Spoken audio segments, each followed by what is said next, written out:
Et Christine Stier est francophone, donc je vais la présenter en français. Christine, euh, Christine Stier, c'est une chirurgienne allemande. Elle travaille à Mannheim. Elle est responsable du département d'endoscopie chirurgicale. C'est une chirurgienne bariatrique et digestive, une endoscopiste bariatrique, et elle est la présidente de BIWA. Et elle a fait un immense travail dans toutes les associations de chirurgie bariatrique pour vraiment pousser l'introduction de l'endoscopie dans ce monde chirurgien avec un très bon succès. Merci beaucoup, Christine. Et elle va nous parler de l'endoscopie souple, un outil partagé. Christine. Ladies and gentlemen, one lady, two ladies, gentlemen, I'm sorry, I have to speak in English. I do understand a lot of French, but I can't speak. Not good enough that you would understand what I want to tell you. So today, I really want to tell you a story about people that found an association for a topic that is the midpoint of the interest. The problem is that there is an ongoing discussion between surgeons and gastroenterologists who is allowed, who is able, who is keen to do endoscopy. And I hope that I can show you, and not only show, but demonstrate you that this discussion has a very clear answer. If you look there, you can see that it were surgeons who developed endoscopy, an innovation tool, because they wanted an insight to organs. And if you look there, you can see the gastroenterologist developed endoscopy. And so this is an overlapping segment of both subjects.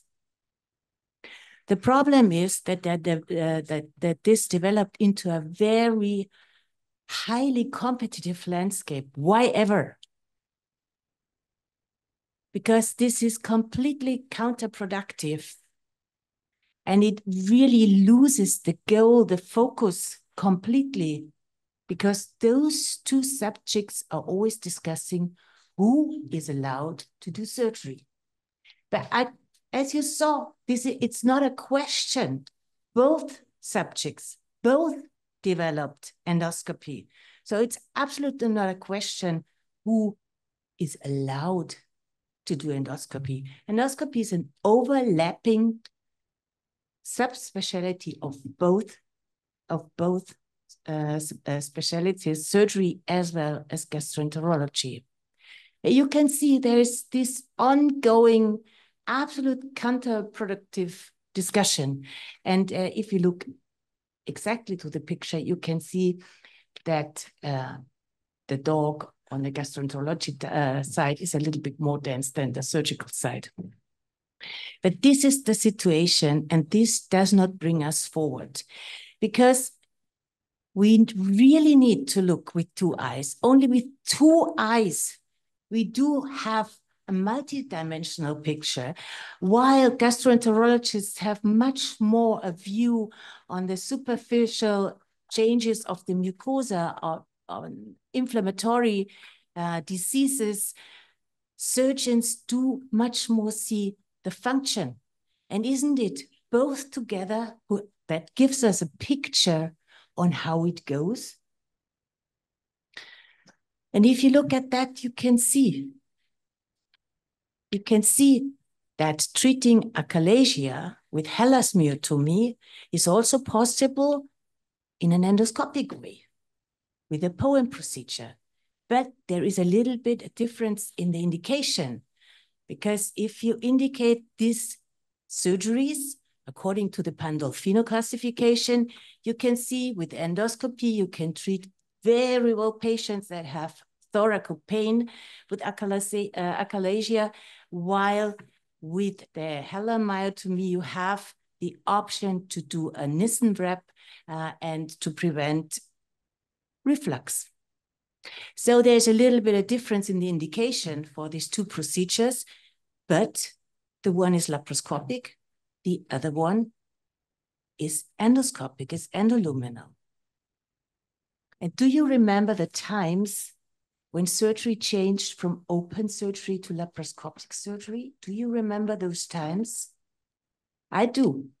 And the one who brought me up was a big surgeon, a great surgeon in Germany, an esophageal surgeon. And he always said, great surgeons, big cuts. But look, nowadays, it's laparoscopy. And maybe in another 20 years, it's endoluminal surgery. And I can give you more and more of these examples. You see the Ivor-Lewis procedure on the left side, which takes out the complete esophagus, while on the right side, in earlier stages,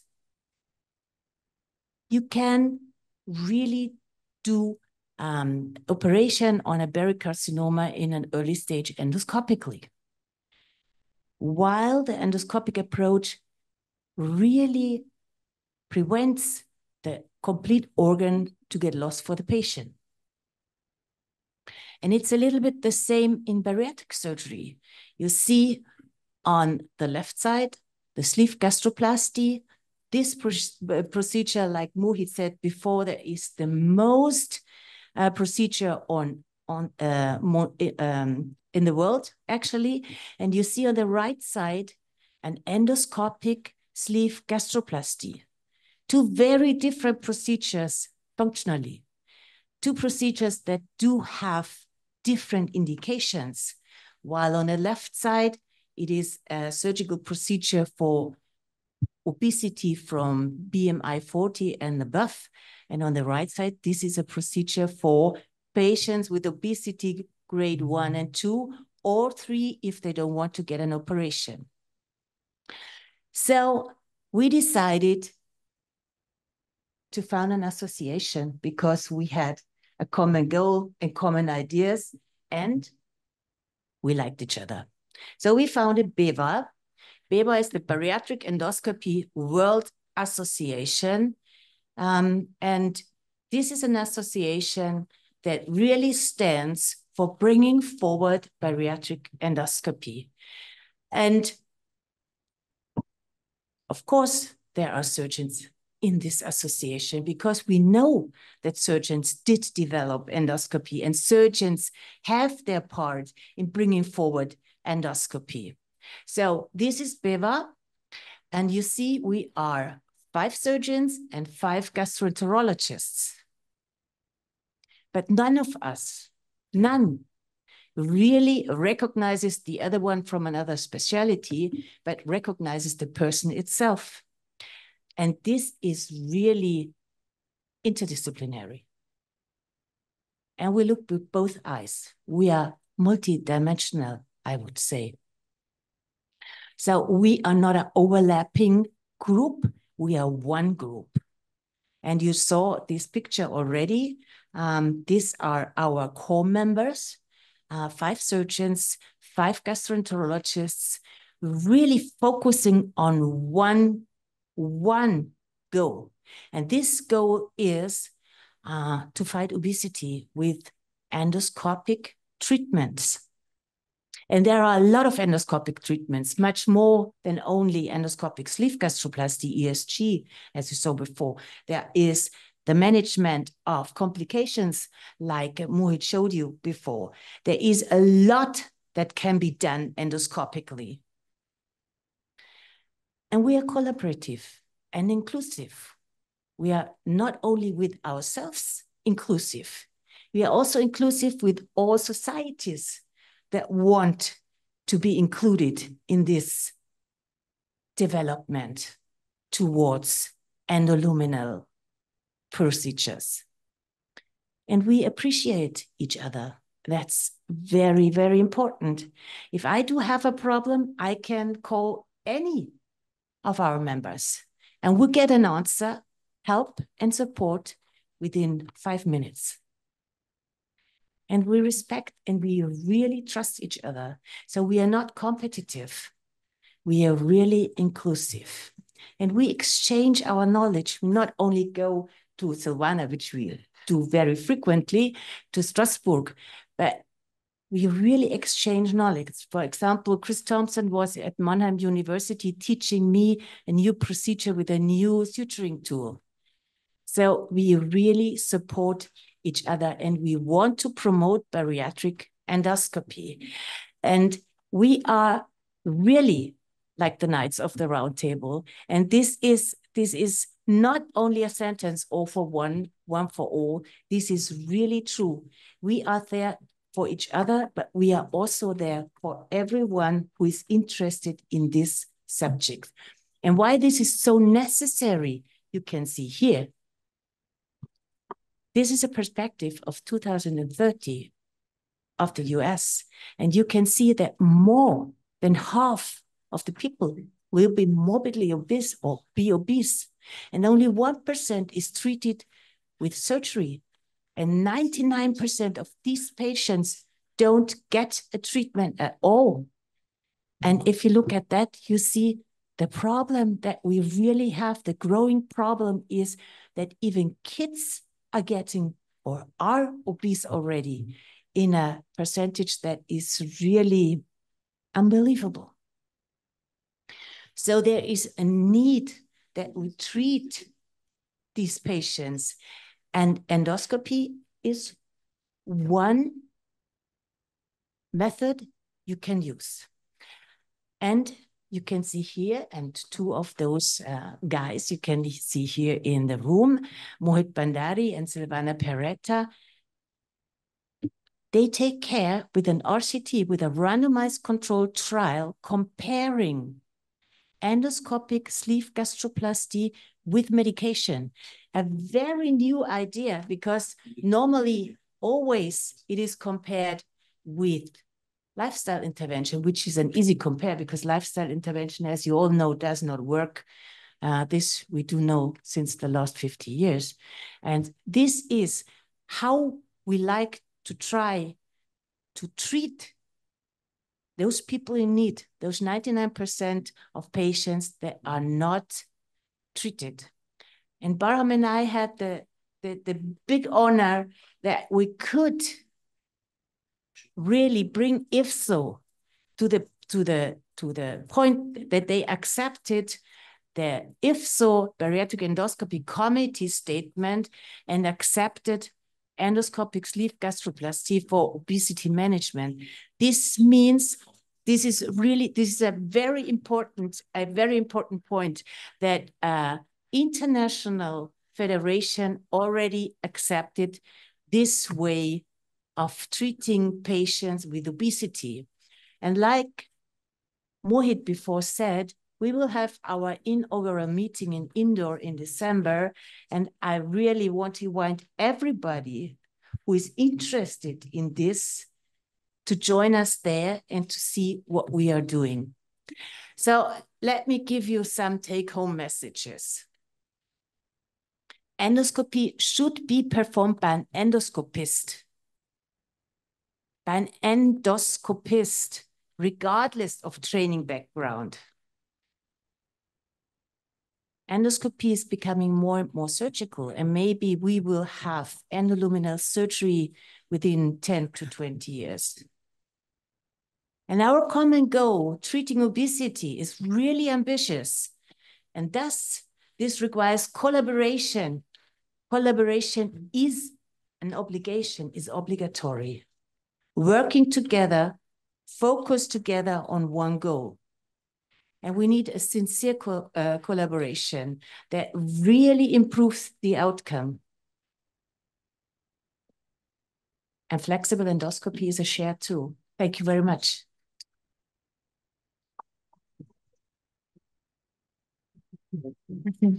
You can maybe thank you so much, Christine, for this beautiful lecture, and thank you so much, Mohit, for the fantastic lecture you just delivered.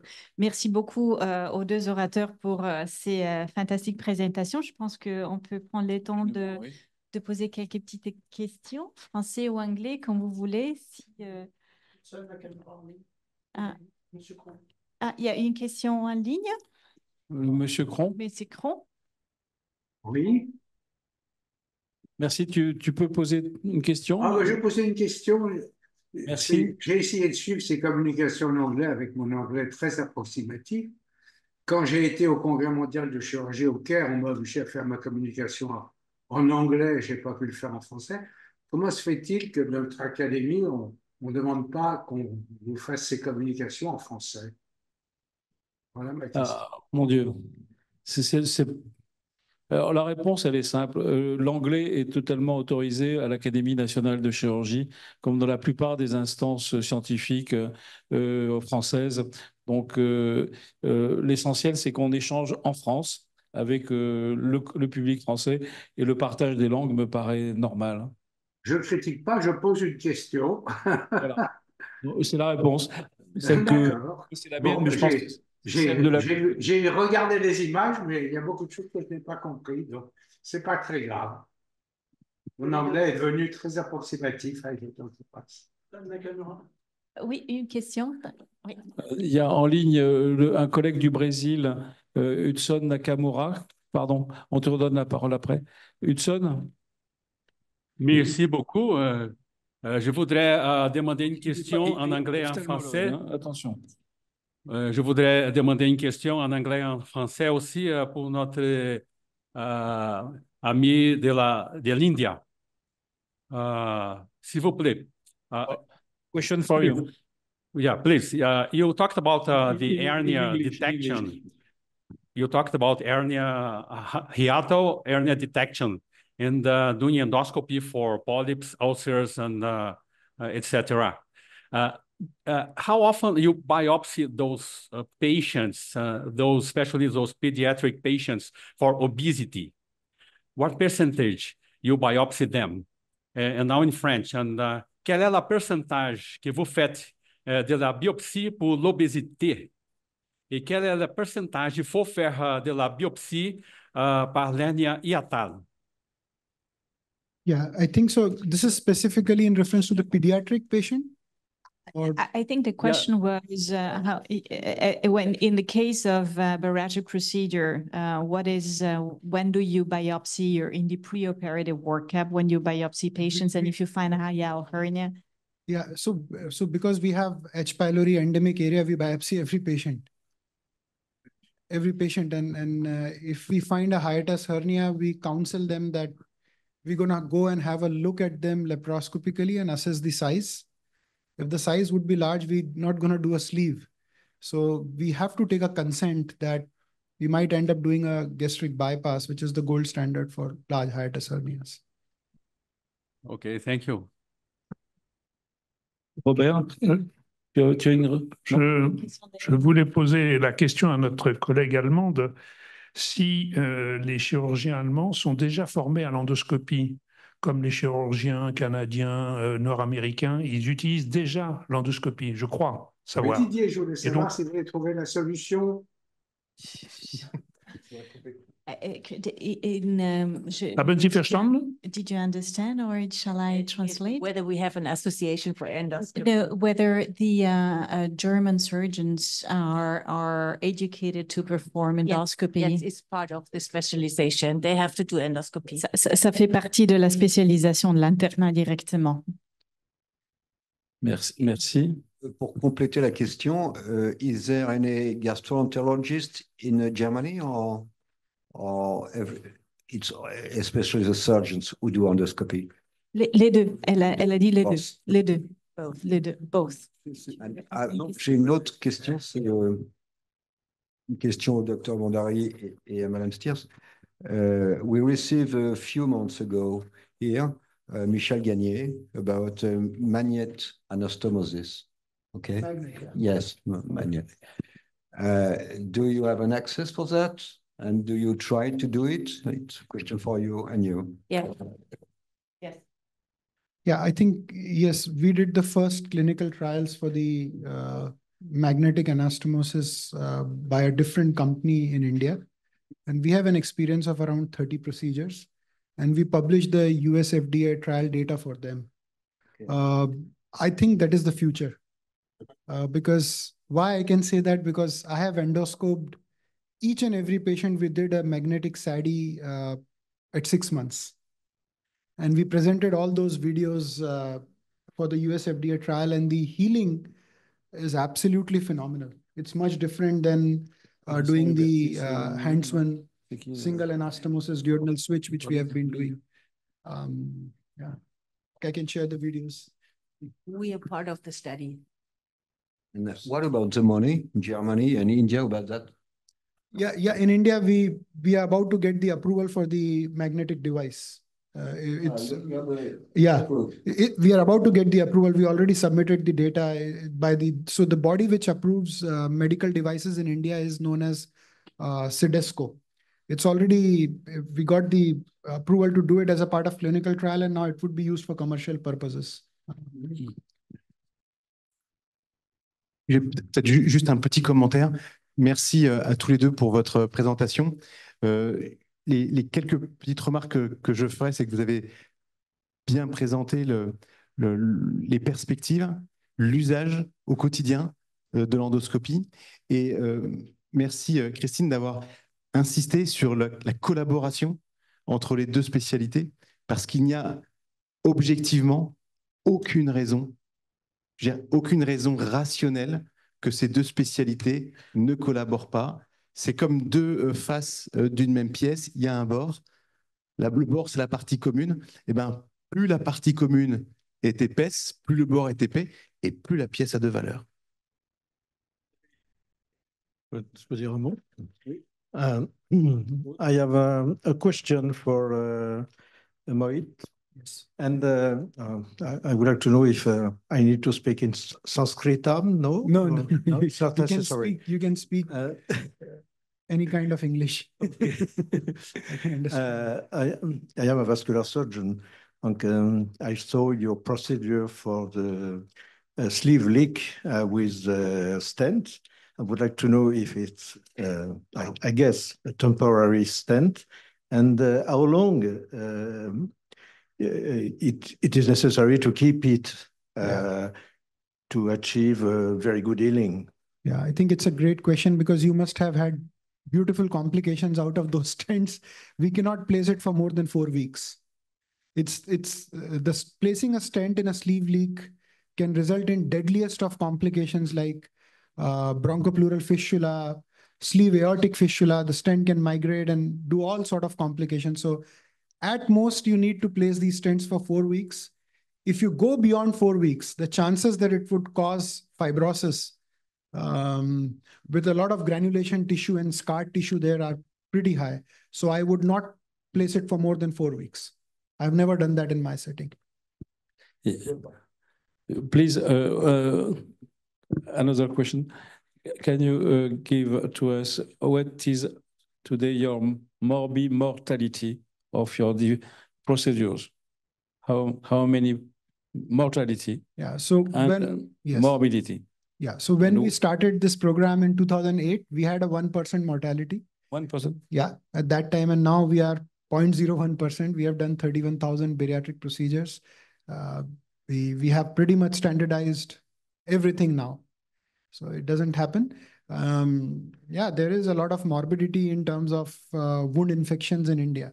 We don't know why. Because of diabetes. Yeah, maybe we have almost every patient I operate is a type 2 diabetic. And so, yeah, wound infection is a big morbidity. That's a cost to insurance in our country. François Richard a une question. Merci. Non, c'était juste une remarque à propos des stents, comme ceux qui ont été posés en digestif, en urologie. Il y a eu une quinzaine d'années, on en posait énormément et on a arrêté à cause de complications essentiellement de lithiase. Et en plus de ça, ça nécessite des ablations qui sont parfois extrêmement délabrantes. Et maintenant, on n'utilise presque plus.